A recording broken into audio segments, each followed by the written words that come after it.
Hello, everyone, and welcome back to the channel. I'm Mark. And I'm Rose. We're so happy you're here with us today. Get comfortable, relaxed, and let's enjoy this lesson together. Today, we are going to learn about can and could. These two small words are very important in English because we use them all the time in real life. Yes, exactly. We use them to talk about ability, to ask for help, to make polite requests, and to speak about the past. So this lesson will help you speak more naturally, more clearly, and more confidently. So please like, comment, and subscribe to support the channel and learn more English with us. All right, let's begin. And yes, we're excited! Why today's lesson is important. Today's lesson is important because can and could are everywhere in English. You hear them in conversations, in movies, in classrooms, in shops, on the phone, and even in simple daily questions. For example, can you help me? Can I sit here? Could you open the door, please? When I was young, I could run very fast. So if you understand these two words well, your English will improve a lot. You will sound more natural, and you will also understand other people more easily. That's true. Sometimes learners think grammar is only rules on paper. But no. Grammar is part of daily life. It helps you speak, ask, answer, and communicate smoothly. So this video is very useful. Let's start with can. The word can is very common in English. We use can mostly to talk about ability in the present, possibility, asking someone to do something, asking for something, and informal permission. I can play the piano. This means the person knows how to play the piano. So here, can shows ability. Examples: I can swim. She can drive. He can speak Italian. We can see the mountains from the window. So when we say I can do something, it means I know how to do it or it is possible for me to do it. For example, I can cook. I can read English. I can use a computer. This is one of the most basic and useful uses of can. The form of can. The structure is very easy. Subject plus can plus base verb. Examples: I can swim. You can play. He can come. They can work. Now, please notice something very important. After can, we use the base form of the verb. That means can go, can eat, can speak, can drive, not can goes, can eating, can spoke. No. Little grammar warning there. Yes. After can, the verb stays simple. No to, no ing, no ed. Just the basic verb. Correct. I can swim. She can dance. Wrong. I can too swim. She can dancing. So please remember that rule because it is very important. The negative form of can.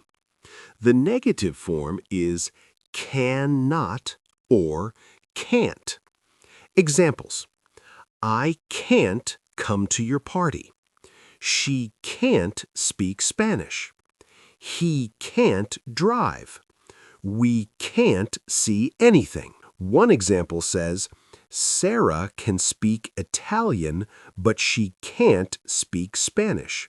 This is a very good example because it shows one thing she is able to do and one thing she is not able to do.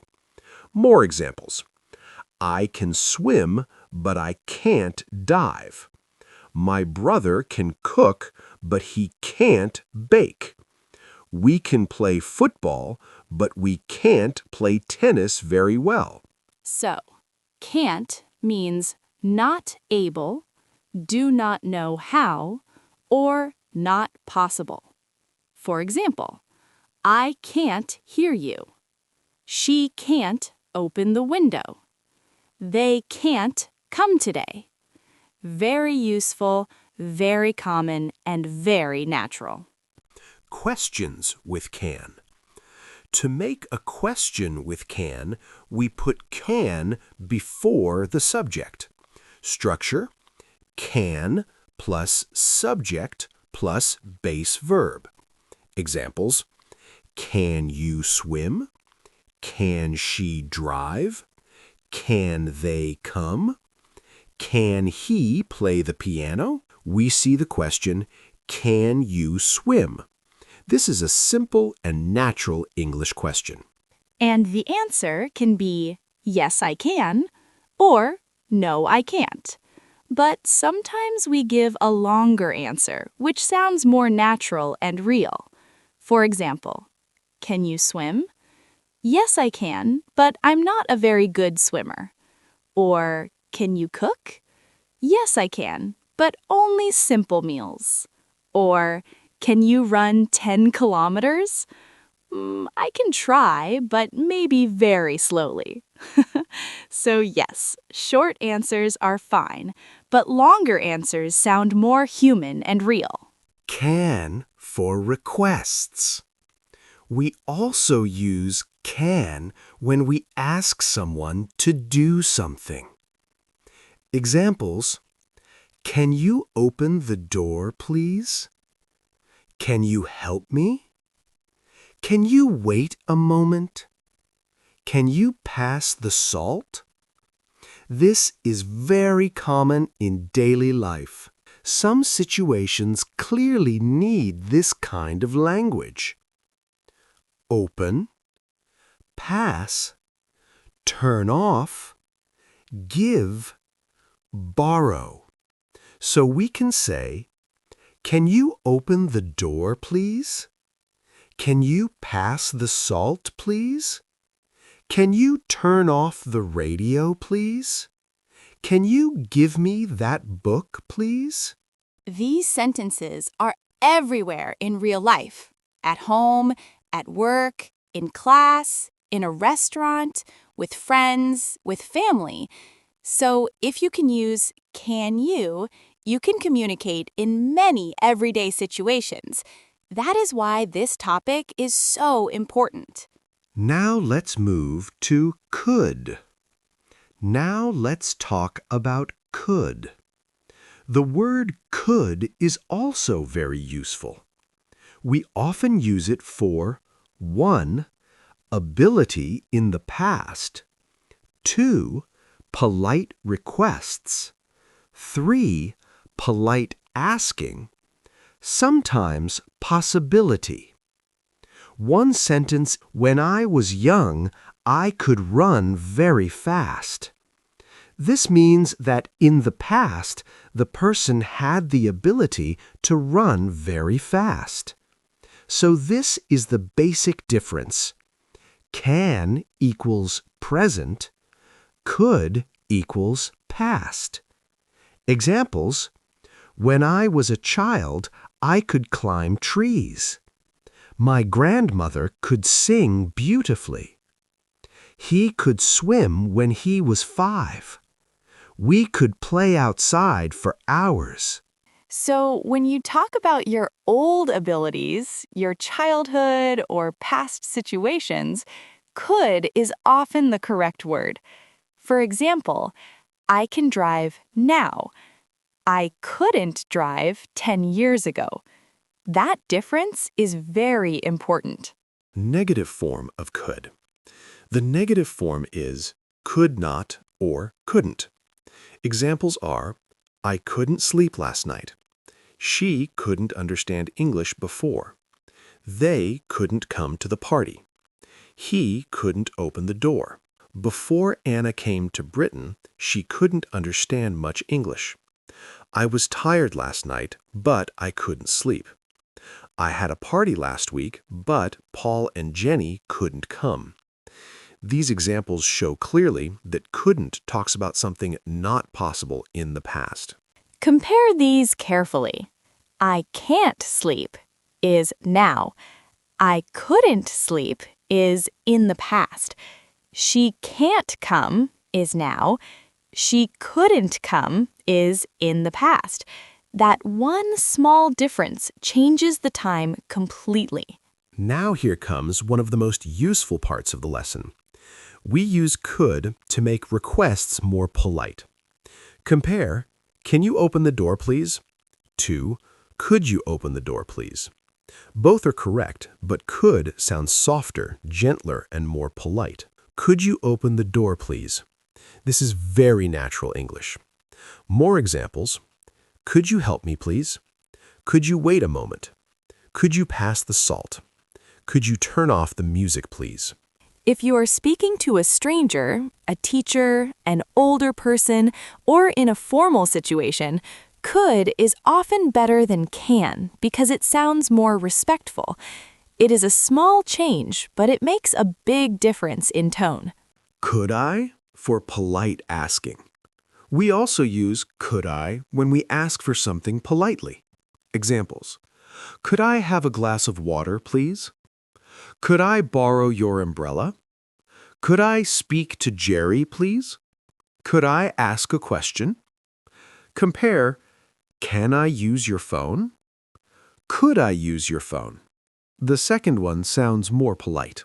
So, in a simple way, can is usually for the present, could is often for the past or for polite language. That is the main idea you should remember. Easy comparison between can and could. Let's make everything very clear. 1. Present ability. I can swim. She can drive. 2. Past ability. I could swim when I was 6. He could run very fast when he was young. 3. Present negative. I can't come. She can't speak French. 4. Past negative. I couldn't come yesterday. She couldn't speak French before. 5. Request. Can you help me? Equals friendly, normal. Could you help me? Equals more polite. 6. Asking for something. Can I have some tea? Equals normal. Could I have some tea? Equals more polite. In the exercise, there are activities like swim, ski, play chess, run 10 kilometers, drive, and ride a horse. You can answer with I can swim, I can't ski, I can play chess, I can't run 10 kilometers, I can drive, and I can ride a horse. This kind of practice is excellent because it helps you connect grammar to your own life. Yes, and that is the best way to learn. Not only memorizing rules, but using them to talk about yourself. For example, I can speak Kurdish and English. I can cook rice. I can't fix a car. I could ride a bicycle when I was a child. I couldn't speak English well before, but now I can. These are powerful sentences because they are real. Common mistakes to avoid. Let's fix some common mistakes now. Wrong. I can too swim. Correct. I can swim. Wrong. She cans play the piano. Correct. She can play the piano. Wrong. I could to understand. Correct. I could understand. Wrong. Yesterday I can't come. Correct. Yesterday I couldn't come. So remember, no to after can or could, no s on can, use couldn't for past negative. These are small mistakes, but fixing them will make your English much stronger. A short natural conversation. Rose, can you swim? Yes, I can, but not very fast. Can you? Yes, I can. But when I was very young, I couldn't swim at all. Really? I could swim when I was 6. Nice. Could you open the window, please? Of course. And could I have some coffee after class? Yes, you can. Great. Then I can teach with full energy. This kind of mini conversation is very useful because it shows both grammar and real speaking style. Final advice. The best way to learn can and could is to use them every day. Try making your own sentences. I can, I can't. When I was young, I could. Yesterday, I couldn't. Could you? Could I? Write them, say them, read them aloud, and use them in your real life. The more you practice, the easier it becomes. Don't be afraid of mistakes. Mistakes are part of learning. Every time you try, you improve. Thank you so much for learning with us today. We hope this lesson helped you understand can and could in a clear, simple, and enjoyable way. I'm Mark. And I'm Rose. Please like, comment, and subscribe to the channel. And tell us in the comments, what can you do now and what could you do when you were younger? We would love to read your answers. See you in the next lesson. Bye, everyone. Bye!